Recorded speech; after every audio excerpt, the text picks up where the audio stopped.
So start करने से पहले बोलना चाहूँगा कि जो चैनल पे नए प्लीज़ चैनल को सब्सक्राइब कर लीजिए। और एपिसोड की स्टार्टिंग में हम लोग देखते हैं कि लूफी, ज़ोरो, नामी और उsopp के साथ मिलकर क्रोकोडाइल के कसीनो रेन डिनर के अंदर घुस जाता है और जोर से चिल्लाने लगता है, क्रोकोडाइल तुम कहाँ हो, बाहर निकलो, मैं तुम्हें पीटने के लिए आया हूँ।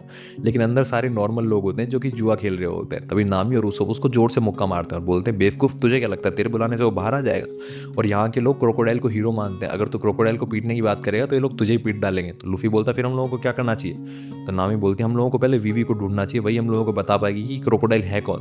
तो लूफी, नामी और उsopp चिल्लाने लगते हैं, वीवी तुम कहाँ हो, बाहर आओ। तभी हम लोग देखते हैं कुछ लोग असिस्टेंट मैनेजर को कंप्लेन कर देते हैं कि यहाँ पे कुछ गुंडे घुस आए हैं। तभी हम लोग देखते हैं कि स्मोकर भी अंदर आने लगता है। वो बोलता है, स्ट्रो हेड लूफी तुम मुझसे बच के नहीं भाग पाओगे। तभी जोरो बोलता है कि स्मोकर हमारे पीछे क्यों पड़ा है, लगता है इसे हमारे कैप्टन से प्यार हो गया है। तभी स्मोकर बोलता है कि ये जो बिल्डिंग है वो चारों तरफ से लेक से घिरी हुई है, तुम लोग बच के नहीं भाग पाओगे। तभी कुछ गार्ड्स आकर स्मोकर को रोक लेते हैं और वो बोलते हैं कि गवर्नमेंट ऑफिशियल्स अंदर अलाउड नहीं है, लेकिन स्मोकर उनको टपली मार के भगा देता है और अंदर घुसाता है। वहीं दूसरी तरफ लूफी को भी कुछ गार्ड्स रोकने की कोशिश करते हैं, लेकिन लूफी भी उनको टपली मार के अंदर की तरफ घुस जाता है। तभी हम लोग देखते हैं मिस ऑल संडे वहाँ पे आ जाती है। तो असिस्टेंट मैनेजर बोलता है, मैनेजर कुछ गुंडे अंदर घुसे हैं, हम लोगों को उनको रोकना होगा। तो मिस ऑल संडे बोलते हैं, उनको रोकने की मेहनत मत करो, क्रोकोडाइल उनसे मिलना चाहता है, उनको वीआईपी रूम की तरफ एक्सकोर्ट करो। तभी हम लोग होते हैं उनके लिए वीआईपी रूम का रास्ता खोल दिया जाता है। तो लूफी को समझ में नहीं आता हम लोगों को वीआईपी रूम में क्यों बुलाया जा रहा है। तो नामी बोलते हैं कि शायद क्रोकोडाइल हम लोगों से हाथों हाथ फाइट करना चाहता है या फिर बात करना चाहता है, इसलिए वो हमें बुला रहा है। तो स्मोकर सोचने लगता है कि इन लोगों को वीआईपी रूम में क्यों बुलाया जा रहा है, कहीं ऐसा तो नहीं है कि इनका कोई रिलेशन है क्रोकोडाइल के साथ में। वीआईपी रूम के अंदर दो रास्ते होते हैं, एक वीआईपीज के लिए और एक पायरेट्स के लिए। तो उसो बोलता हम लोगों को वीआईपी वाले में चलना चाहिए। तो लूफी बोलता नहीं नहीं, हम लोग पायरेट है, हम लोगों को पायरेट वाले में चलना चाहिए। और वो लोग जैसे ही पायरेट वाले में जाते हैं उनको पता चलता है कि वो एक ट्रैप है और वो लोग नीचे गिर जाते हैं एक ट्रैप के अंदर। वहीं दूसरी तरफ हम लोग देखते हैं कि चॉपर अपनी पूरी कोशिश कर रहा होता है लूफी वगैरह को ढूंढने की। तभी उसको सामने टाशिकी दिख जाती है और वो जैसी टाशिकी को देखता है वो छुपने की कोशिश करता है, लेकिन चॉपर बेचारा अपनी स्टाइल में छुपता है तो आधा बक्से से बाहर होता है और आधा सिर्फ उसका मुंह छुपा हुआ होता है। तभी हम लोग होते हैं टाशिकी उससे टकरा के गिर जाती है, जिससे टाशिकी का जो चश्मा होता है वो चॉपर के ऊपर आ जाता है। तो चॉपर को कुछ भी दिखाई नहीं देता और टाशिकी को भी कुछ भी दिखाई नहीं देता। चॉपर धीरे धीरे धुंधला धुंधला देखकर बेहोश हो जाता है, उसके सर में दर्द होने लग जाता है। तो टाशिकी उसको उठाने की कोशिश करती है और बोलती है, मिस्टर आप ठीक तो है ना, आपको ज़्यादा चोट तो नहीं लगी, मैं अपना चश्मा ढूंढ रही हूँ। तभी वहाँ पे सांजी आ जाता है भागता भागता। तभी हम लोग देखते हैं थोड़ी देर बाद में एक मरीन वाला वहाँ पे आता है। वो ना सांजी को पहचानता है, लेकिन वो टाशिकी को बोलता है कि टाशिकी आपको जाना होगा, स्मोकर बुला रहा है आपको। तो टाशिकी बोलती है ठीक है, और वो चॉपर से अपना चश्मा लेके चली जाती है।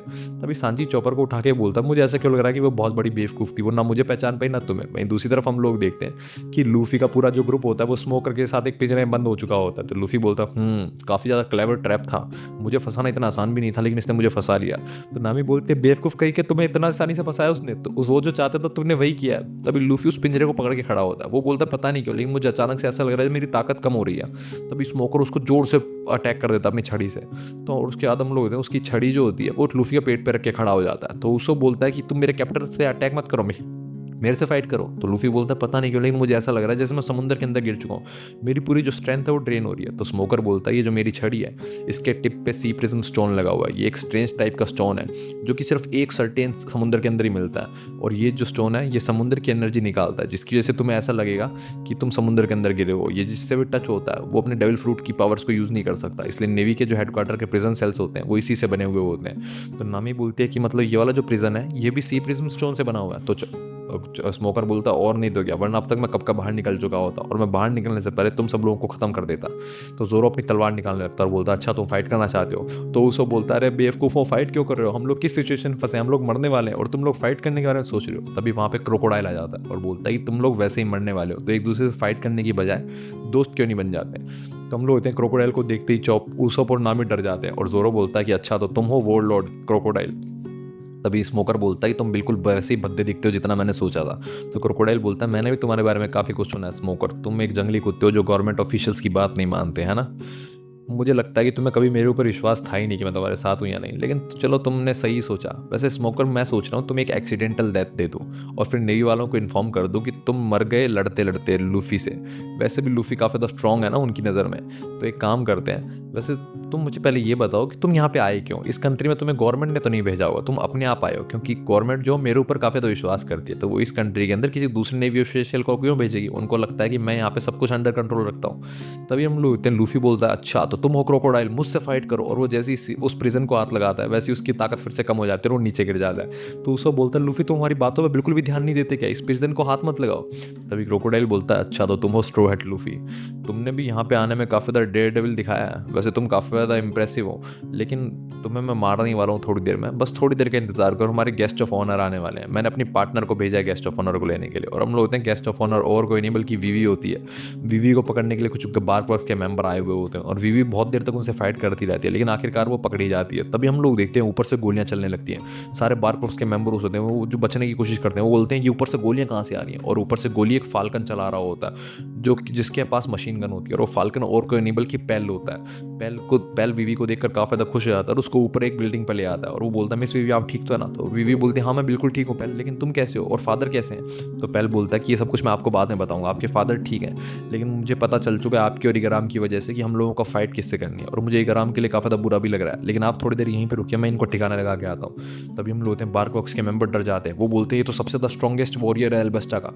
तभी हम लोग होते हैं पेल बताता है कि सिर्फ मैं अकेला ऐसा हूँ जो उड़ सकता है, सिर्फ 5 टाइप के डेविल फ्रूट्स होते हैं जो उड़ सकते हैं, उनमें से एक मेरे पास है। और उसके बाद हम लोग देखते हैं वो उनके ऊपर अटैक करता है और सबको खत्म कर देता है। तो ये वीवी बोलते हैं फाइनली अब मैं लूफी वगैरह से जाके मिल सकती हूँ। तभी हम लोग होते हैं वहाँ पे मिस ऑल संडे आ जाती है, और वो बोलते हैं कि मैंने आज तक किसी उड़ने वाले को नहीं देखा, मैं पहली बार ही देख रही हूँ, लेकिन तुम्हें क्या लगता है क्या तुम मुझसे ज़्यादा स्ट्रांग हो?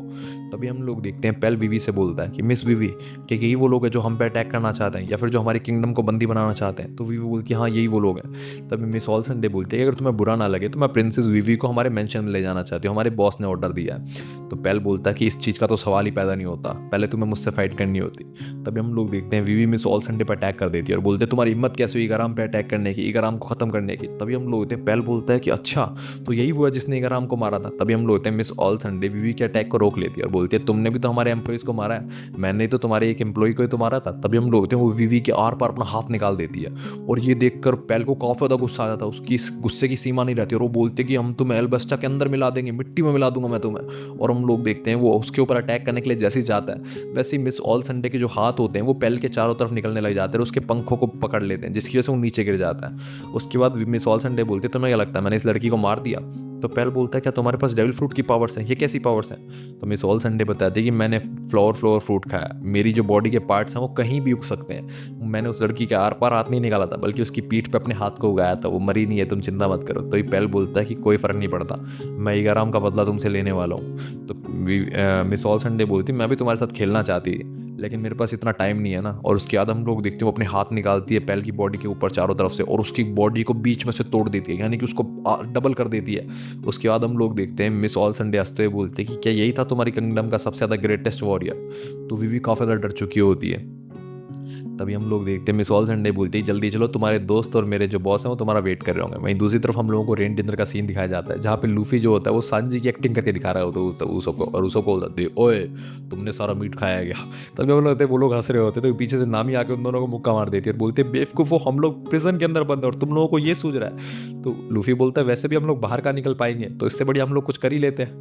तभी हम लोग देखते हैं जोरो सो रहा होता है, तो नामी बोलते हैं और तुम सो किस लिए रहे हो, और उसको भी जोर से मुक्का मार देते हैं। तो जोरो बोलता गुड मॉर्निंग, क्या सुबह हो गई? तो नामी बोलते बेवकूफ दोपहर हो रखी है और तुम दोपहर में ही सोए थे। तभी क्रोकोडाइल नामी को देख के बोलता तुम्हारी स्पिरिट्स काफी ज्यादा हाई है लड़की। तो नामी बोलते हैं तुम चिंता मत करो, तुम्हें जितने मजे लेने उतने ले लो, थोड़ी देर की बात है, इनमें से कोई भी एक आजाद हुआ ना तो तुम्हारी चटनी बना देगा, है ना लूफी? तभी लूफी बोलता है हाँ बिल्कुल सही बोला तुमने, बस मेरे को बाहर निकलने दो क्रोकोडाइल, मैं तुम्हारी हड्डी पसली एक कर दूंगा, रुको तुम बस मेरा इंतजार करो। तभी क्रोकोडाइल बोलता है कि मुझे ऐसा क्यों लग रहा है स्ट्रो हेड कि तुम्हारे जो क्रू है वो तुम पे काफी ज्यादा ट्रस्ट करते हैं। तभी हम लोग देखते हैं मिस ऑल संडे वहां पे वीवी को लेकर आ जाती है। तो वीवी बोलते हैं कि क्रोकोडाइल तुम बचोगे नहीं। तो क्रोकोडाइल बोलता है कि वीवी बोलूँ या मिस वेडनेसडे बोलूँ, तुम यहाँ पे आई हो, तुमने मुझे तो इम्प्रेस कर दिया। तो वीवी बोलती है मैं यहाँ पे आना तो छोड़, मैं कुछ भी कर सकती हूँ क्योंकि तुमने इगराम को मारा और तुम हमारी कंट्री पे कब्जा करना चाहते हो, अगर तुम इस कंट्री में नहीं आते तो शायद ये कंट्री शांत रहती है। और ये बोल के वीवी उसके ऊपर अटैक कर देती है, जिससे हम लोग देखते हैं उसकी गर्दन कट जाती है और पीछे वाली सीट भी उखड़ जाती है। लेकिन हम लोग देखते हैं कि क्रोकोडाइल ने सैंड फ्रूट खाया होता है तो उसको कुछ भी नहीं बिगड़ता, और वो वीवी के पीछे आकर उसको पकड़ लेता है और बोलता है तुम्हें तो पता होना चाहिए था ना कि मेरे पास सैंड की पावर्स हैं। तभी हम लोग देखते हैं उसको काफी ज्यादा डर जाता है और लूफी बोलता है ओए क्रोकोडाइल वीवी को छोड़ दे, मेरे से फाइट कर। तभी क्रोकोडाइल वीवी को एक कुर्सी पर बिठाता है और बोलता है कि मिस वीवी आप फाइट क्यों करना चाहती हैं, अभी तो पार्टी स्टार्ट हुई है। तभी मिस ऑल संडे बताते हैं कि हाँ हमारा ऑपरेशन उटोपिया स्टार्ट होने ही वाला है। तभी क्रोकोडाइल बोलता है कि बस थोड़ी देर और रोको मिस वेडनेसडे, ये जो किंगडम है वो खत्म होने वाली है, यहाँ के छोटे से बड़े लोग सब खत्म हो जाएंगे। इसी के साथ एपिसोड भी खत्म हो जाता है। अगले एपिसोड के लिए बने हमारे साथ, तो बाय बाय।